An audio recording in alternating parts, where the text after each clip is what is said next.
Allah Taala imamning bu xolis xizmatlarini qabul qilgan bo'lib, Sunan-ut Tirmizi nomli kitobi 6 sahih kitoblar qatoridan o'rin olgan va butkul islom ummati qabul qilgan, minglagan madrasalarda o'qiladigan bir darsli kitobga aylangandir.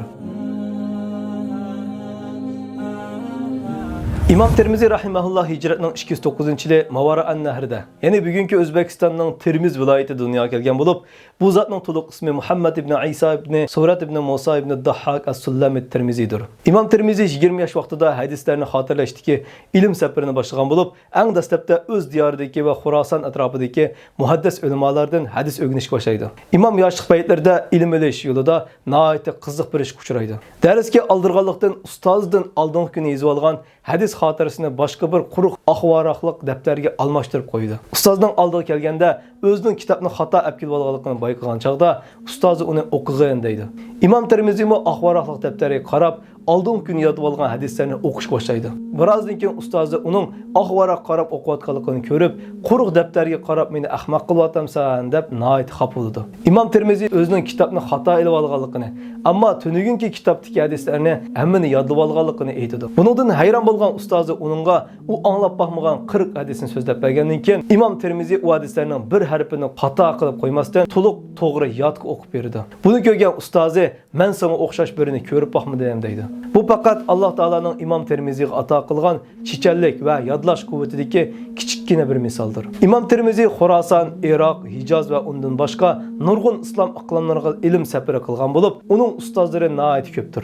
Ularning eng mashhurlari Imom Buxoriy, Imom Muslim, Imom Abu Davud, Imom Ishoq ibn Rahuway qatorliqlardir. Imom Tirmizini baholagan ulamolar Buxoriy va Muslimdan iborat bu katta mujtahidlarning shogirdi bo'lish va bularning maqtishiga noil bo'lgan kishi albatta islom ummatining imomi bo'lishga loyiqdir deb baholanib berishgandir. Imom Tirmizi islom ummatiga hadis sohasida ikki nuqtadan shalliq tarix yaratgan.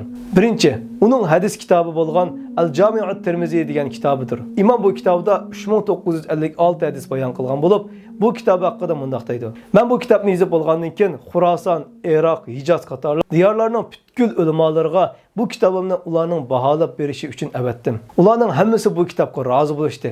Kimning uyida bu kitob bo'lsa, xuddi uyda bir gap qiladigan payg'ambar bordek bo'ladi dedi. Imom bu kitobining tartibini, tuzilishini o'qigan kishiga oson bo'ladigan tariqada yozgan bo'lib va har bir hadisdan keyin shu hadis haqidagi ulamolarning ko'z qarashini, sahobalarning fatvolarini bayon qilib keltirgan. Ikkinchi nuqta, imomning kitobi Tavarih, Kitobul Ilal, Kitobul Asma val Kuna degan asarlari bo'lib, bu kitoblar orqali har bir hadis rivoyat qiluvchi va hadis rivoyat qilishda ojiz yoki kuchli sanaladigan kishilarni nihoyat tafsilli tunishtirib chiqqan. Alloh taolo imomning bu xolis xizmatlarini qabul qilgan bo'lib, Sunan-ut Tirmizi nomli kitobi 6 sahih kitoblar qatoridan o'rin olgan va butkul islom ummati qabul qilgan, minglagan madrasalarda o'qiladigan bir darsli kitobga aylangandir. Imomning vafoti haqida Hafiz Umar ibn Ali rahimahulloh mundaq deydi.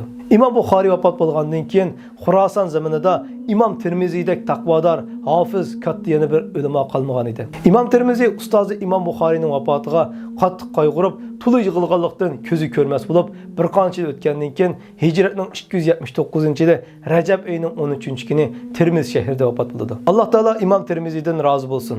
Uning oxiratdagi martabasini ustun qilsin.